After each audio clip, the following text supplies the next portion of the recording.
Yo, what's up, guys? Welcome back to This or Therapy. I'm your host, Chris Mack, and today's topic we're going to talk about Mission Impossible Dead Reckoning. So, I went and saw that recently. I went and saw it at the Limley Theater here in Los Angeles, which is a dope theater. It's super cheap.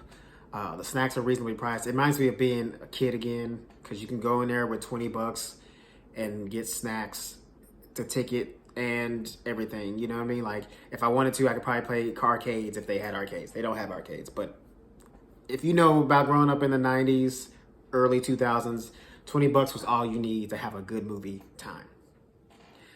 Anyway, so I saw the movie, and I gotta say, man, it's definitely topping all the other Mission Impossibles. Like, I don't know how they keep doing it. I don't know how Tom Cruise and his crew keep doing it, but somehow every movie keeps building and going, and it keeps getting better and better.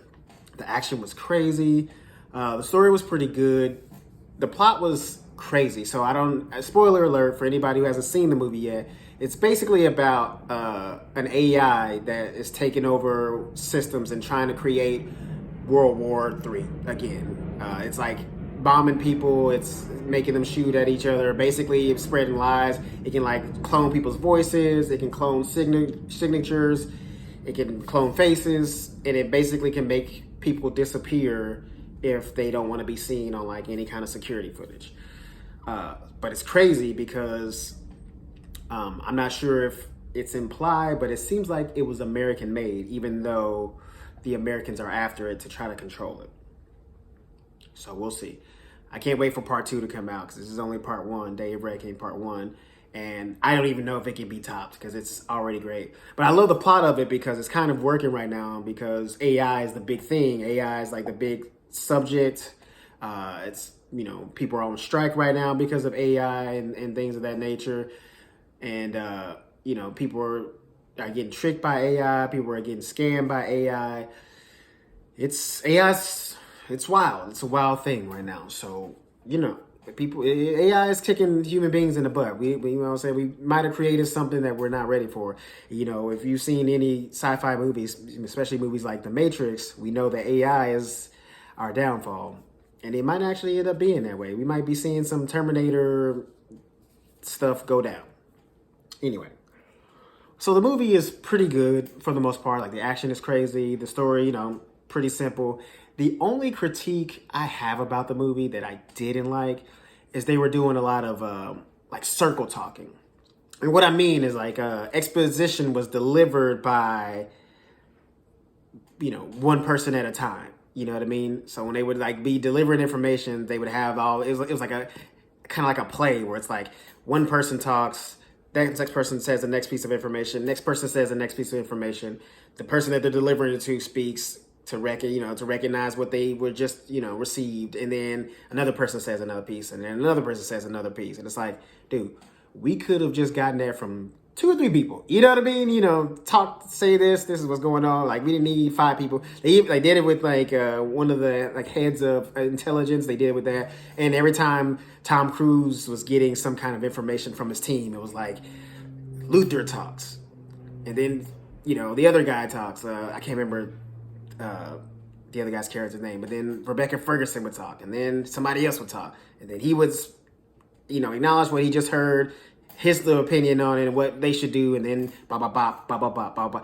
It's annoying. Like, no one speaks like that in real life. I know this is a movie, and we're supposed to suspend our, disbelief, but it's like, dude, have a little bit. You're trying to. Like, I know this is an action movie that's not grounded in any kind of realism, like, Fast and the Furious movies. But even in the Fast and the Furious movies, they speak regularly, for the most part. They also do that round table talk shit too, but I think that's just like somebody, it probably people in there, it feels like an ego thing. It's like, I need to say this many lines, to be in this movie kind of thing.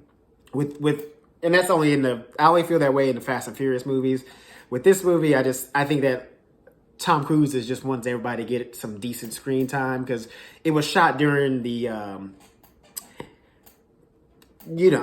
the thing with the virus and the shot and all that stuff.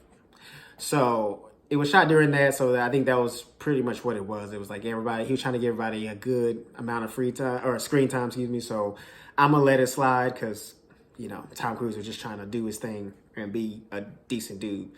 And, you know, for him to be as crazy as he is, or people say, he seems like a pretty decent guy. He cares about people. Like, he cares about the movie not shutting down. He cares about keeping people employed and things of that nature. He's like, you know, and it's not about him. You know, I know there was a big thing that, you know, he went off on the crew during the filming of this and, you know, was berating them. But it was not because he just wanted to be an asshole. It wasn't like a Christian Bale thing because somebody got in his light. It was because somebody was being unsafe on set during the thing in 2020, and he didn't want the movie to get shut down and people lose their jobs because somebody didn't want to, you know, do the protocols. But anyway, to move on, this movie was dope. It actually beat out my second favorite, or now it's my second favorite. My first favorite Mission Impossible movie was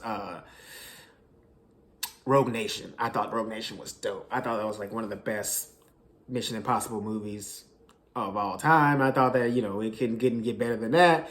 And this movie definitely beat out that. So now it's Day of Reckoning Part 1, and then Rogue Nation, and then Ghost Protocol. Those are like my favorites so far. But if you haven't seen the movie, go see it. It's dope. It's definitely worth the time. And if you have seen the movie, mark down in the comments what you liked about it, what you didn't like, your favorite scene. Again, spoiler alert, because we're going to talk about it. All right?